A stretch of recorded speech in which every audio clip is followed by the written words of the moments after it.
Hey, what's up, everyone? This is Matt with the Yacht Warriors. Thanks for checking out the video. Today, we're going to talk about one of my all-time favorite anchorages in the Exumas, North Sail Rocks, which is, if you look at the cursor, it's located kind of right in this area. So we're zoomed out right now. And again, don't use any of this for navigational purposes. Make sure you consult your charts. I'm using Navionics right now. If you didn't know, you can pull that up online for free. We like to use it for planning purposes. Other than that, I like to get the Explorer chart book for this part of the Bahamas. I'll put a link in the description. We always take that with us when we go on our bareboat charter trips here. So anyway, let's orient ourselves to the map. So we've got Palm Key, which is where most of the boats come out of in the charter fleets, and then you've got the Anchorage up here. We're actually going to pass through Ship Channel Ship Channel Cut right here to get there. So just one thing to point out, when you cross the yellow bank, these coral heads, it looks like there's a lot of them and they're spaced pretty closely. They're actually really easy to navigate around. You just got to pay attention, and you want to try and go when the sun is high overhead.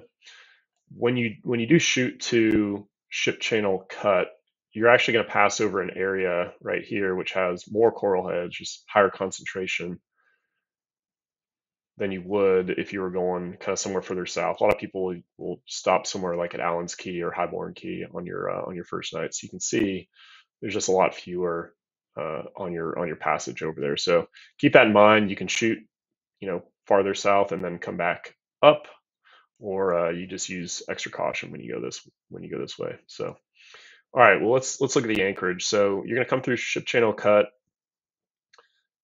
It's there's some stuff you got to navigate through here. Just consult your chart again. There's some rocks and some coral, but it'll dump you out onto the sound side, and that's where you have the drop. So really good opportunities for fishing. We hooked up on some wahoo last time we were out here, which was awesome. We did a trip in December. You can check out my website where there's a post and tons of pictures from that trip. So good chance to catch some fish on your way up.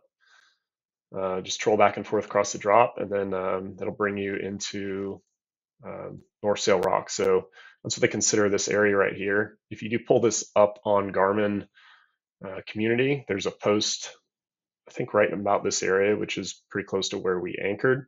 And there's some additional comments from other boaters that have been in there. Not a lot, because I don't think a lot of people use this anchorage, but you can get some additional information there.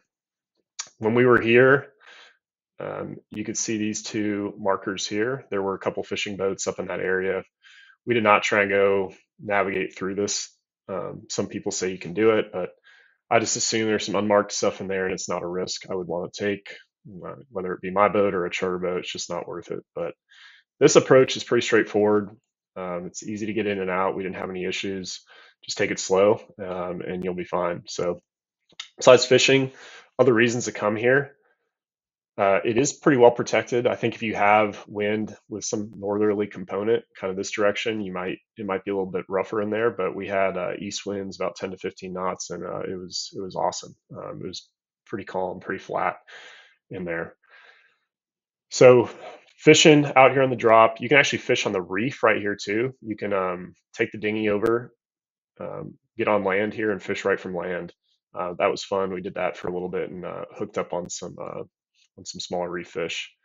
There's also kind of a shallow reef that runs right here in the middle, and there's good chances for snorkeling there, as well as spearfishing. Like we saw some lionfish that we actually didn't shoot them here, but we shot some lionfish elsewhere, actually over at Ship Channel Key, a little bit farther south on our first night. We actually use this as our last night stop because we were coming back north and we were trolling the drop and wanted to check this spot out. So beyond that, you can get the paddleboard out, get the kayak out. The sunsets here are awesome. It really feels like you're alone and there's nobody else around you. Even though we did have those fishing boats up there, that's actually still a pretty good distance from kind of the anchorage here on the more southern side. So, all right, well, that's it. I'm going to leave you with a couple more pictures, a little bit more drone video. If you liked it, go ahead and subscribe. You can also check out my website where I do a lot of writing about charter trips and put out a newsletter. So check that out and subscribe if you're interested. All right, we'll see you next time.